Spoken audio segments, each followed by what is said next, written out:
On January 28, 2022, a 447-foot steel bridge in Pittsburgh, Pennsylvania, collapsed without warning, dropping 6 vehicles nearly 100 feet into the park below. 4 people were hospitalized. When federal investigators from the NTSB examined the wreckage, they found the cause wasn't an earthquake, an overloaded truck, or a design flaw. The transverse tie plate, a critical structural member, had been eaten alive by corrosion. Decades of accumulated water and debris had prevented the steel from forming even a basic protective patina. The rust simply consumed the metal until there was nothing left to hold the bridge together. That collapse wasn't an anomaly.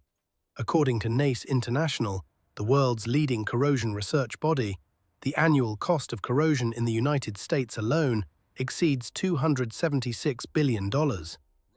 Globally, the figure reaches $2.5 trillion, roughly 3.4% of the entire planet's GDP. Rust is, quite literally, one of the most expensive problems in human civilization.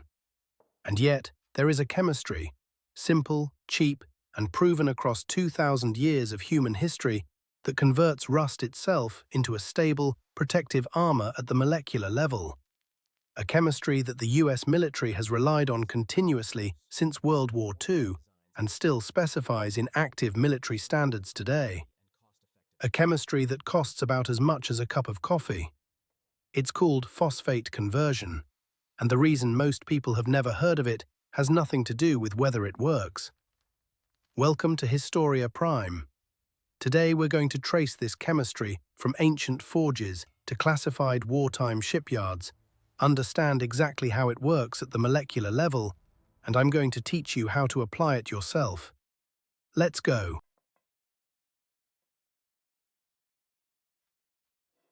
Part 1. From ancient forges to modern chemistry. The principle behind phosphate conversion, the idea that iron, when exposed to certain acids, forms a darkened, corrosion-resistant surface, is genuinely ancient, and it emerged independently in multiple civilizations, which tells us something important about how fundamental this chemistry really is. Roman metalworkers in the 2nd and 3rd centuries observed that iron tools accidentally dropped into tanning vats often came out darkened and more resistant to rust than untreated iron stored in the same workshop. Now, here's a nuance that matters. The active chemistry in those tanning vats was tannic acid, not phosphoric acid. Tannic acid reacts with iron to form iron tannate, a different compound from the iron phosphate we'll be discussing today, but one that also creates a protective darkened layer. The Romans didn't understand the chemistry. They simply noticed that dark iron survived while bright iron rotted. So they kept doing it. Meanwhile, in West Africa, iron smelters working within the Nok and Bantu metallurgical traditions developed their own approach. After forging blades and agricultural tools, they washed the finished metal in acidic baths made from fermented bark and fruit pulps. Archaeological analysis has confirmed phosphate residues on iron artifacts recovered from sub-Saharan sites dating back over 1,000 years. Whether these specific plant extracts contained phosphoric compounds or relied on a related acid chemistry, the practical result was the same: darkened, more durable iron. In feudal Japan, master swordsmiths applied acidic clay slurries containing volcanic mineral compounds to blade surfaces during the final tempering stages.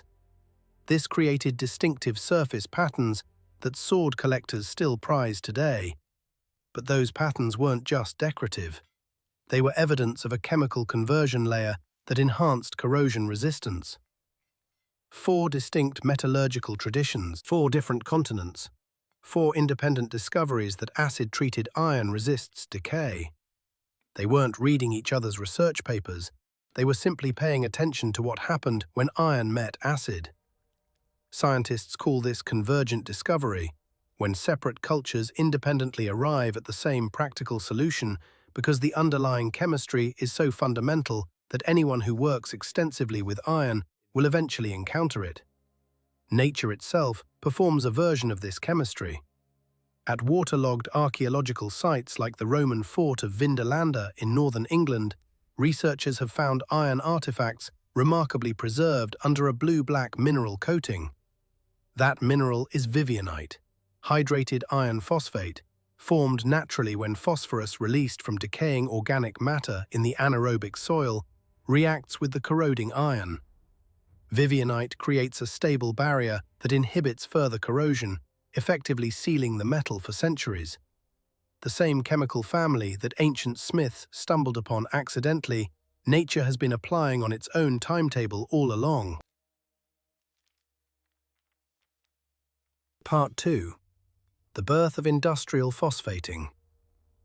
For most of human history, this knowledge remained craft wisdom, passed down through apprenticeships, never formally documented.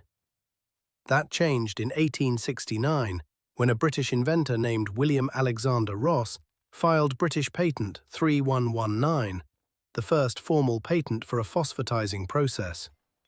What had been centuries of blacksmith intuition became reproducible, documented industrial chemistry in a single filing. In 1906, Thomas Watts Coslett of Birmingham, England, improved upon Ross's work by using phosphoric acid as the primary reagent and secured both a British and American patent. Then, in 1912, an inventor named Frank Rupert Granville Richards filed a US patent for a manganese phosphating process that produced an even darker, thicker, more durable coating, one that held lubricating oil exceptionally well. But the man who truly industrialized this chemistry was an American entrepreneur named Clark W. Parker. Parker wasn't a university scientist. He was a tinkerer who ran chemical experiments in his family kitchen in Detroit, Michigan. He acquired the Coslett and Richards patents and, together with his son Wyman, founded the Parker Rust-Proof Phosphating Company of America in 1915. The process they commercialized became so widely known that it acquired their family name, Parkerizing. By the late 1920s, the Parker Company had dramatically improved the speed and reliability of their process. But there was a strategic vulnerability they couldn't ignore. Manganese, the key ingredient in their formula, was expensive and almost entirely imported from India, South Africa, and the Soviet Union. During peacetime, that was manageable, but the Parker chemists saw the storm gathering in Europe throughout the 1930s, and they understood that wartime supply chains would collapse. So they developed a zinc-based alternative. America had massive domestic zinc reserves in Missouri, Tennessee, and Montana. By 1941, a Parker Company chemist named Darcy refined the zinc phosphating process by adding trace amounts of copper and chlorate, which drastically lowered the operating temperature. This made mass application practical at enormous scale. Now, here's an irony worth noting.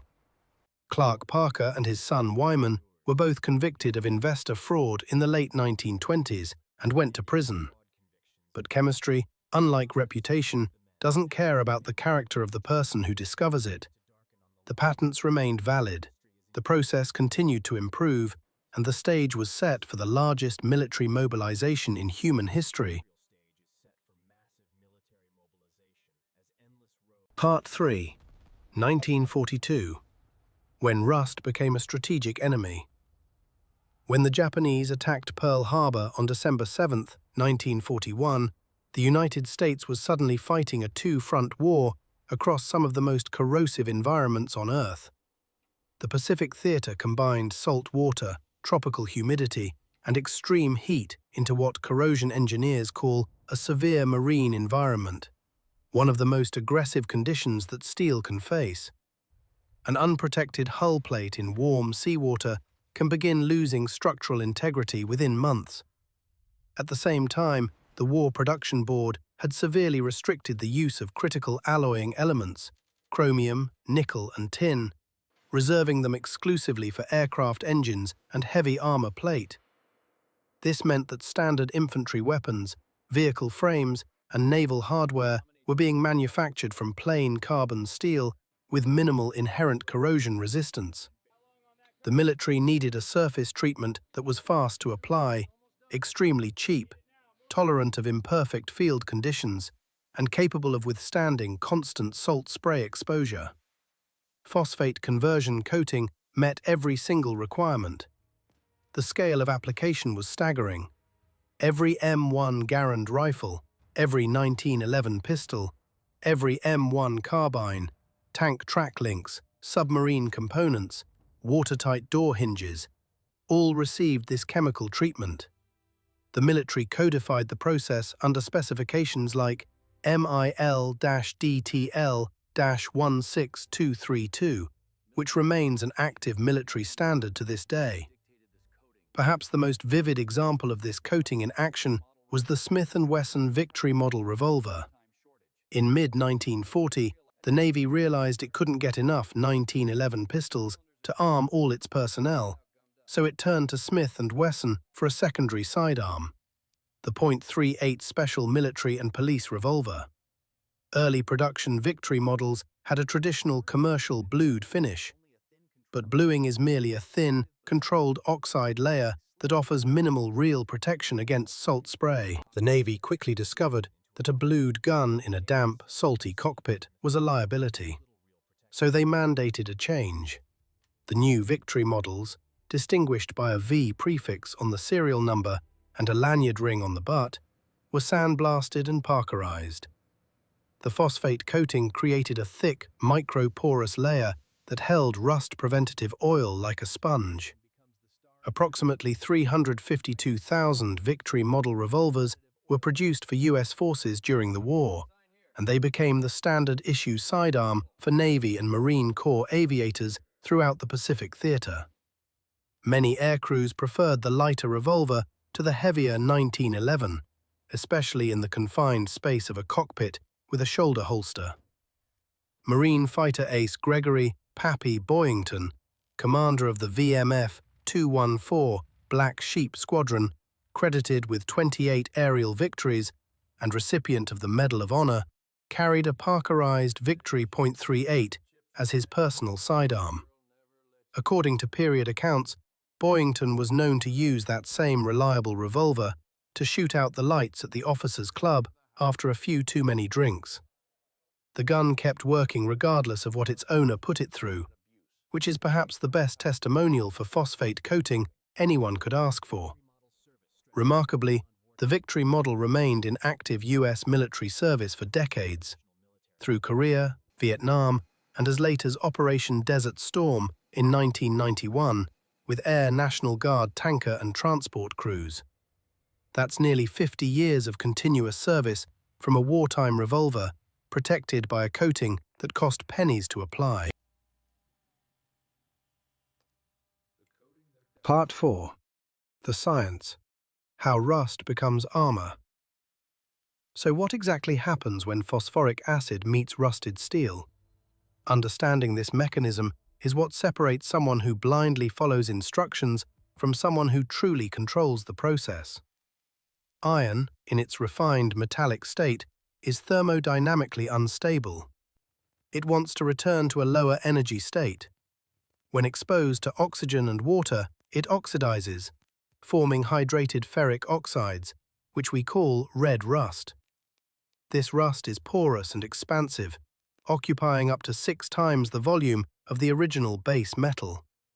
That expansion is what causes paint to blister and flake, a process engineers call rust jacking. The coating lifts from below and the cycle accelerates. Now, when you introduce phosphoric acid, H3PO4, you're introducing what chemists call a triprotic acid.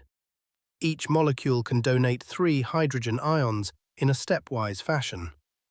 This unique structure allows it to dissolve unstable iron oxides selectively without aggressively attacking the healthy steel underneath. When the acid contacts the rust, it triggers what's known as a topochemical reaction, a reaction that occurs at the exact boundary between 2 phases. The phosphoric acid donates a phosphate group to the iron atoms in the rust. The simplified equation is Fe2O3 plus 2H3PO4 yields 2FePO4 plus 3H2O. Iron oxide plus phosphoric acid yields iron phosphate plus water. That's the entire reaction. The porous, flaking, orange corrosion that was eating your metal is molecularly reorganized into a dense, dark, crystalline matrix of iron phosphate.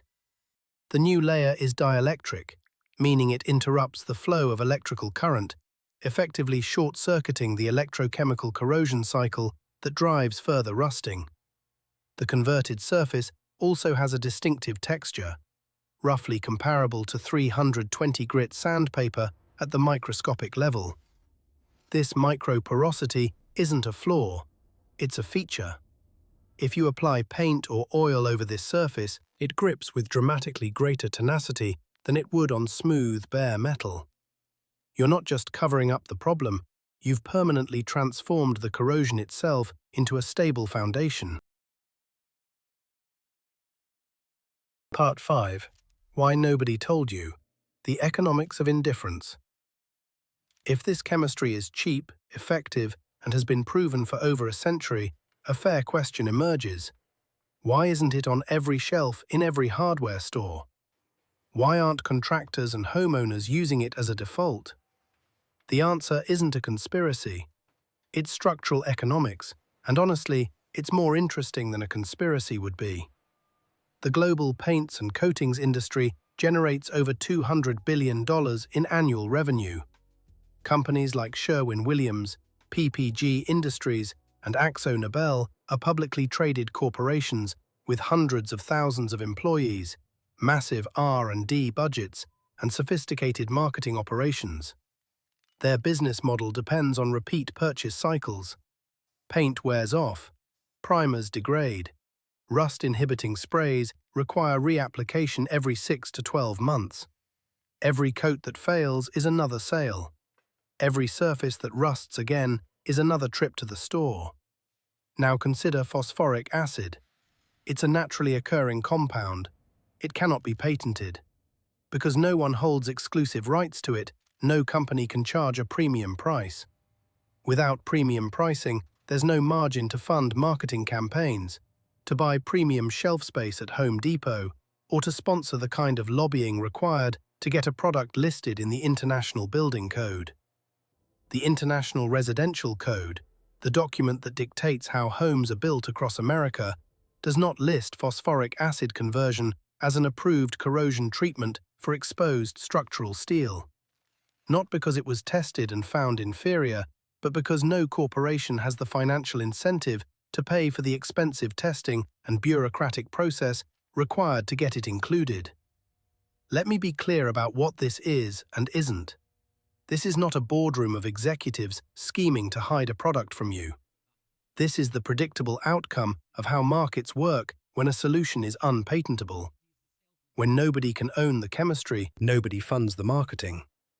When nobody funds the marketing, the product becomes invisible to mainstream consumers, even if it outperforms the alternatives in specific applications.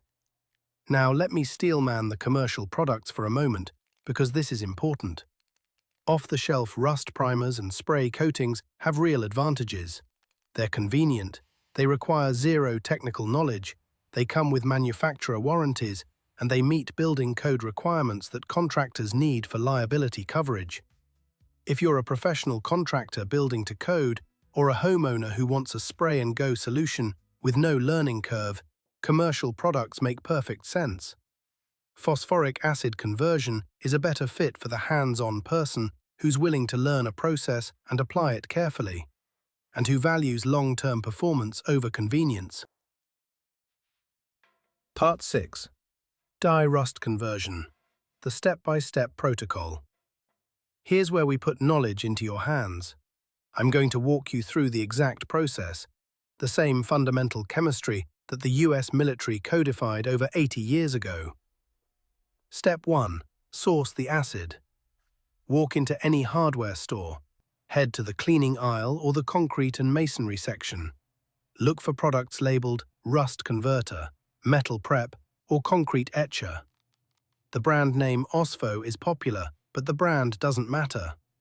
Turn the bottle around and check the label. You want a concentration between 10% and 30% phosphoric acid. A single quart will cost you under $10 and will treat dozens of square feet of surface area. Step 2. Surface preparation. This is the golden rule. Take a wire brush or stiff bristle brush and aggressively knock off any loose, chunky, flaking rust scale. You must remove the loose debris because the acid can't penetrate through thick, unattached crust. But here's the critical secret most people get wrong. Do not sand down to bare, shiny metal. Leave the tight, adherent surface rust intact. The phosphoric acid needs the iron oxide. It feeds on it. The rust is the raw material that gets converted into your armor.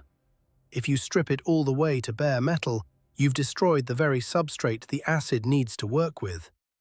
Also, wipe the surface with acetone or a similar solvent to remove any oil or grease that would block the acid from making contact. Step 3. Application. Using a cheap foam brush, a cotton rag, or a standard plastic pump sprayer, apply a thin, even coat of the phosphoric acid solution directly onto the rusted surface. Keep the surface visibly wet for the entire reaction period, typically 15 to 30 minutes. If you're working outside on a hot day and it starts drying out, mist it with a little more acid or water to keep the reaction alive. Within minutes, you'll see the chemistry happen in real time. The ugly orange-brown rust darkens to a muddy grey, then progressively shifts to a deep, permanent blue-black. You're watching iron oxide transform into iron phosphate. Step 4. Cure and second coat. Let the treated surface cure undisturbed for 2 to 4 hours. Don't touch it, don't rinse it. The phosphate matrix needs this time to fully crystallize and interlock with the steel substrate. Once cured, apply a second, lighter coat. The first coat handles the bulk of the conversion, but the second penetrates into hidden pits, microscopic crevices, and weld seams to catch any unconverted oxide that's hiding out of sight. Step 5. Neutralize and seal. This is where amateurs fail, and it's the difference between a lasting result and premature failure. Once the second coat has cured and the metal is totally black, you must neutralize the residual acid. If you leave unreacted acid on the surface, it will cause flash rusting or make your paint peel off later. Mix a simple solution of baking soda and warm water. Spray or wipe it over the metal. You might see slight fizzing as the base neutralizes the remaining acid. Then rinse with clean water. Immediately dry the metal completely using a heat gun, blow dryer, or compressed air. Do not let water sit on this freshly passivated surface. Once it's bone dry, your conversion is complete. For indoor applications, you can leave the surface as is. For outdoor use, you now have the ideal microporous foundation to apply primer, paint, or a heavy protective oil. Part 7. Honest limitations. When this isn't enough. I need to be straightforward with you about where this method has real boundaries, because your safety matters more than any YouTube video. Phosphoric acid converts existing rust into a stable layer, but it does not restore metal that's already been lost. If corrosion has eaten through the cross-section of a structural member, a load-bearing beam, a vehicle frame rail, a bridge component, no chemical conversion will give you that metal back. That's when you need a professional welder or structural engineer, full stop. This process works on ferrous metals, steel and iron. It does not work on aluminium, stainless steel, galvanized surfaces, or copper alloys. Using it on the wrong substrate wastes your time and may damage the surface. For pressurized systems, gas lines, hydraulic systems, pressure vessels, always get a professional inspection. A conversion coating addresses surface corrosion, but it cannot tell you whether the remaining wall thickness is safe for the pressures the system carries. And for any structural element in a building or bridge, columns, beams, connections, The governing building codes require specific approved treatments applied by licensed professionals. Phosphoric acid conversion, however effective, is not currently code-approved for structural applications. Using it in place of a code-required treatment can create liability issues and genuine safety risk. Think of this method as what it is: a powerful, proven tool for the right applications. Tools, vehicles, outdoor furniture, fences, workshop equipment, and any non-structural metalwork where long-term corrosion protection at low cost is the priority. Let's return to where we started. In Pittsburgh, a bridge fell because rust was allowed to consume a critical steel member unchecked for decades. The NTSB investigation found that repeated maintenance recommendations had been documented in inspection reports, and the city failed to act on them. The chemistry to protect that steel has existed since before anyone alive today was born. The failure wasn't a gap in knowledge, it was a gap in attention. The Department of Defense still specifies phosphate conversion coating under MIL-DTL-16232 as an active military standard. Every M1 Garand sitting in a museum collection is still wearing the dark grey armor applied over 80 years ago. The military never stopped using this chemistry. It simply faded from mainstream consumer awareness, not because anyone buried it, but because a solution that nobody can patent is a solution that nobody will market. Now you understand the history, the chemistry, the military specifications, and the exact methodology. You have knowledge that most people will go their entire lives without encountering. What else is hiding in plain sight? How many other proven solutions, ancient, modern, or military, have quietly disappeared from our collective awareness simply because no corporation had a financial reason to keep them visible? If this video gave you something valuable, if you believe that practical knowledge should never be invisible just because it's unprofitable, then subscribe to Historia Prime, hit the notification bell, and share this with someone who needs it.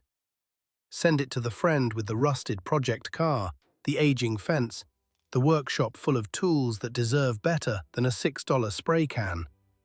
Reclaim your self-reliance. Stand firm against the rust of the modern age.